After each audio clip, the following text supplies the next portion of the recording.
अस्सलाम वालेकुम आप सभी को। मैंने इस्लाम धर्म में कबूल करने के लिए अपने माँ-बाप को छोड़ दिया नहीं, आज मैं आपको पूरी सच्चाई बताऊँगी। बहुत सारे ऐसे नए सब्सक्राइबर हैं जिनको सारी चीज़ें नहीं पता है भाई। इस्लाम के लिए मैंने अपने मम्मी-पापा को नहीं छोड़ा है, ठीक है? मतलब जो मेरे हस्बैंड है ना वो एक मुस्लिम है, मैं उनसे उनको पसंद करती थी। मतलब हुआ ये था कि मैं आपको शुरू से बताती हूँ। मैंने अपने घर पे बताया था कि लड़का जो है वो मुसलमान नहीं है, हिंदू है करके, ठीक है? यही बताया था। तो मेरे पापा मान गए थे इस रिश्ते के लिए, बोले हम आगे जानकारी निकालेंगे, तो हम फिर बातचीत आगे करेंगे बोले। तो मैंने बोला ठीक है। तो फिर मैं और इसके पापा जो है मतलब वो अलग गए और मैं बाद में वापस यहीं नागपुर आ गई, ठीक है? क्योंकि मैं यहीं पे अप्रेंटिसशिप करती थी, आईटीआई के बाद जो करते हैं, मैं यहीं पे अप्रेंटिसशिप करती थी। क्योंकि मेरा गवर्नमेंट में नहीं हुआ था, तो मैं प्राइवेट कंपनी में अप्रेंटिसशिप करने के लिए आई थी। तो फिर पापा ने कहा था कि फिर पापा जब इंक्वायरी निकाले तब भी पापा को नहीं पता था। फिर पापा को कैसे पता चला मुझे नहीं पता, पापा को कैसे पता चला था। तो फिर पापा ने मुझे कहा कि तू घर आ जा। तो फिर मैं घर चले गई। मैं घर चले गई तो मैं बस से अपने घर चले गई, ठीक है? तो फिर वहाँ पे मुझे एक बस में कोई रिलेशन वाले का फ़ोन आया, मैं नाम नहीं बता सकती। उन्होंने मुझे कहा कि तू घर मत जा, तुझे वापस नहीं आने देंगे, मुझे ये कहा। तो फिर भी मैंने नहीं सुना, तो मैं अपने घर चले गई। तो वहाँ पे सब नॉर्मल था, सब कुछ अच्छा था, अच्छे से बातचीत सब कुछ अच्छा था। फिर मेरे पापा ने ये भी बोला कि मेरी बेटी है तो एक मतलब बुलाने पे आ गई, दूसरी रहती तो नहीं आती। ये भी मेरे पापा ने बोला था कि मेरी बेटी मेरे बुलाने पे आ गई मेरे पास। वो खुश हो गए थे जब मैं गई तो। फिर मैंने आपको बताया था इसके बाद क्या हुआ था। तो फिर मेरे पापा ने मतलब मेरे पापा हर चीज़ में मेरा ध्यान बटाने लग गए, ये खा ले, वो खा ले। बट मेरा जो मन था ना यार, कोई चीज़ में नहीं लगता था, चुपचाप बैठे रहती थी मैं। बस मेरा जो आधा ध्यान था ना वो इधर ही था। क्योंकि जो इसके पापा थे ना वो मेरी मौसी की बेटी है ना, हाँ, जो मेरी मौसी की बेटी है ना उनको फ़ोन कर कर के पूछते थे कब आएँगी, वो कब आएँगी, क्योंकि उनसे इनका कॉन्टैक्ट था। तो वो पूछते रहते थे कब आएँगी, कब आएँगी। और मेरे पास मोबाइल नहीं था, मोबाइल था डब्बा, छोटा-सा मोबाइल था, वो भी मैं दूसरे का लेके गई थी। तो वो मोबाइल जब मैं वहाँ से निकली थी तो वो घर पे ही रह गया था, बैग वगैरह सब घर पे ही रह गया था, ठीक है? तो वो मोबाइल के लिए भी काफ़ी कलेश हुआ था, तो हमने जिसका मोबाइल था उसको नया मोबाइल खरीद के दिए थे। तो फिर वही मोबाइल घर पे रह गया था, मोबाइल वगैरह कुछ भी नहीं था जैसे कि मैंने आपको बताया था। फिर क्या हुआ कि जब मेरे पापा को पता चला था कि मैं घर से निकल गई, तो पापा ने बहुत सारे लोगों को जमा कर लिया था। बहुत सारे लोग जमा हो गए थे, फिर पूरे गाँव में हल्ला हो गया। फिर मैं तो इधर आ गई, फिर कैसे-कैसे निकाह हुआ, सब हुआ, मैंने आपको सारी डिटेल में जानकारी दी हूँ, ठीक है? सब कुछ मैंने बताया है। फिर क्या हुआ कि जब मैंने शादी की ना तो मेरे पापा का कॉल आता था मुझे। कॉल आया कि तू घर आ जा। तो मैंने कहा नहीं मैं नहीं आऊँगी घर। मैंने ये कुछ नहीं बोला, मैंने वो ठीक है ऐसे बोला। मैंने ये भी नहीं बोला। तो फिर वो उससे मेरे पापा ज़्यादा नाराज़ हो गए, ठीक है? कि तूने कुछ बोली नहीं, हाँ करी और तू आई नहीं करके। तो भाई मेरी शादी हो गई थी, आप ही लोग बताओ, सब कुछ हो गया, कोर्ट मैरिज हो गई, मैं कैसे अपने घर जाती यार? एक इंसान को छोड़ के नहीं जा सकती थी ना। जब वो मेरे लिए सब कुछ छोड़ के इतना आगे आ गया और मैं उसको छोड़ के कैसे जा सकती थी भाई? मैं नहीं जा सकती थी। मैं गई भी नहीं, ठीक है? फिर मेरी जो मौसी है, उन्हें फ़ोन किए कैसी है, क्या है, वो भी काफ़ी रोने-धोने लग गए। तो और फिर मेरे पापा का ऐसा था, तूने मुस्लिम लड़के से शादी की है, इसीलिए इब्बू इधर आओ, इधर बैठो। मतलब मेरे पापा का ऐसा है कि तूने एक मुस्लिम लड़के से शादी की है, तो वो उन्हें बिल्कुल पसंद नहीं है, ठीक है? वो मुझे ये बोले थे कि तू तू जो है ना दूसरे कास्ट के लड़के से शादी कर ले, बट मुसलमान का पीछा छोड़ दे। मतलब बहुत खतरनाक होते हैं, अच्छे नहीं होते, ये वो। बहुत मतलब पता नहीं क्यों इतनी नफ़रत भरी है। अब वो नफ़रत करते हैं कि नहीं करते आई डोंट नो। बट उनके तो काफ़ी सारे ऐसे दोस्त हैं, जिनके घर जाते हैं, वो बात करते हैं। अब मुझे नहीं पता क्यों ऐसा नफ़रत। हमारे गाँव में हालाँकि एक भी मुसलमान नहीं है। जैसे मैंने आपको बताया था पिछली वीडियो में, एक भी मुस्लिम नहीं है, सब हिंदू लोग ही हैं हमारे गाँव में। हाँ, हालाँकि हमारे से थोड़े से दूर जो गाँव है वहाँ पे काफ़ी सारे मुस्लिम लोग हैं, ठीक है? तो भाई बहुत सारे लोग, एक कमेंट आया था कि आपने मतलब इस्लाम के लिए अपने माँ-बाप को छोड़ दिया। नहीं भाई, मैंने धर्म के लिए नहीं छोड़ा।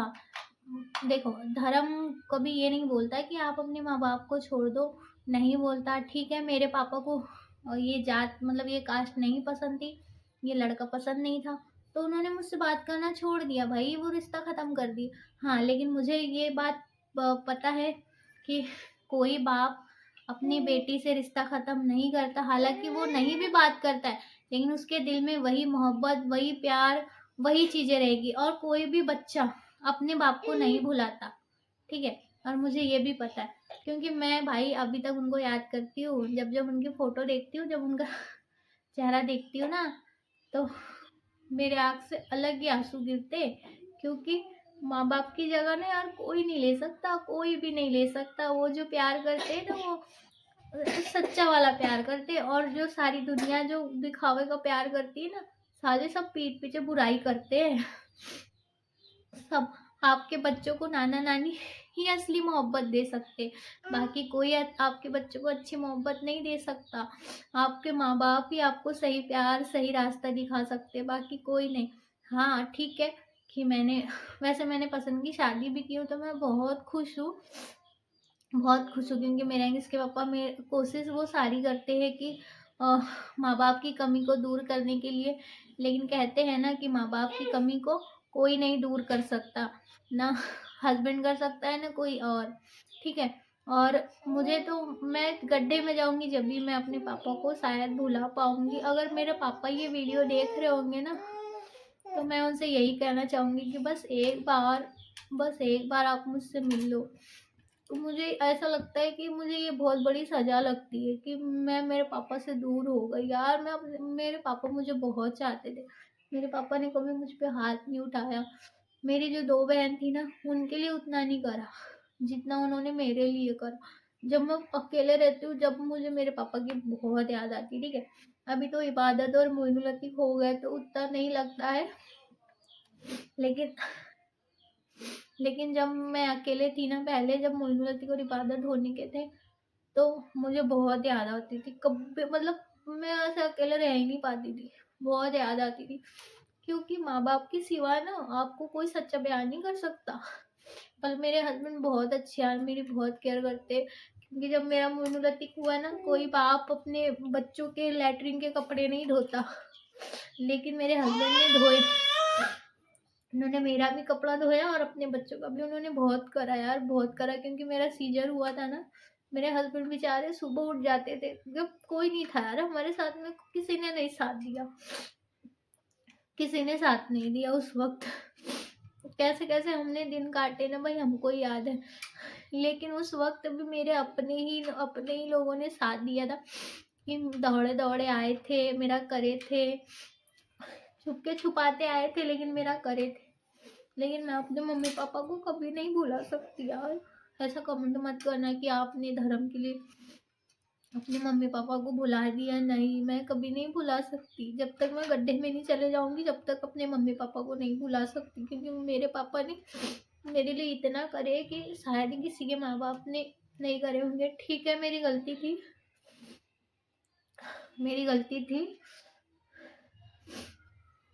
यहाँ पे मेरी गलती ये थी कि लड़का बस क्यों धर्म बनाया, पता नहीं वो किसने धर्म बना दिया यार।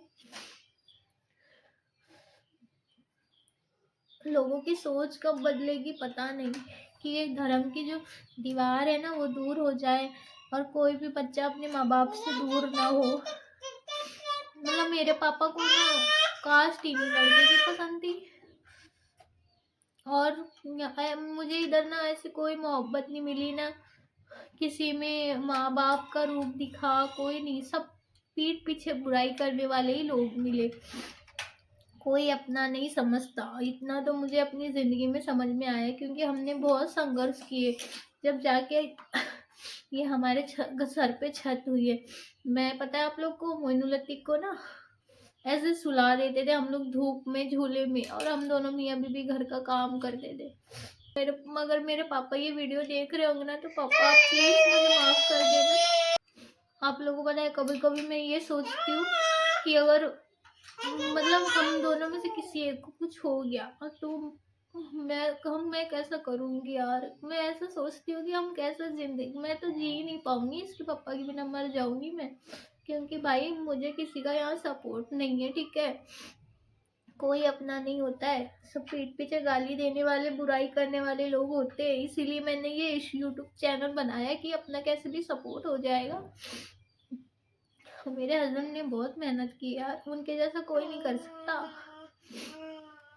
भूखे भूखे रहना, भूखे भूखे रह के घर का काम करना, बहुत काम करे उन्होंने।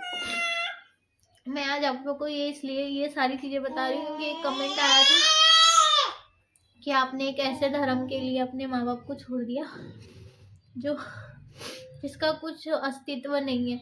तो भाई मुझे नहीं पता अस्तित्व है कि नहीं है, मुझे इतना नॉलेज नहीं है, लेकिन मुझे इतना पता है कि जो इस्लाम है मुझे दिल को सुकून देता है, शांति देता है, और मुझे ये मेरे नज़र में सही लगता है, ठीक है। और धर्म इस्लाम को मैंने सही तरीके से जाना, हिजाब की अहमियत मैंने पूरे 2 साल के बाद जानी। नहीं तो शुरू में मुझे कुछ भी पता नहीं था। मेरे पापा मम्मी पापा तो मतलब हाँ ठीक है, वो लड़का मुसलमान था, उसी से उनको नाराज़गी है, लेकिन मुझे अल्लाह पे भरोसा है, मुझे सब्र है मेरा, मैं सब्र करूँगी इंशाल्लाह। मेरे सब्र का फल मुझे बहुत अच्छा मिलेगा, ठीक है। बोलने वाले को बोलने दो, मुझे फ़र्क नहीं पड़ता है। मिलते हैं आपसे नेक्स्ट वीडियो में, तब तक के लिए अल्लाह हाफ़िज़।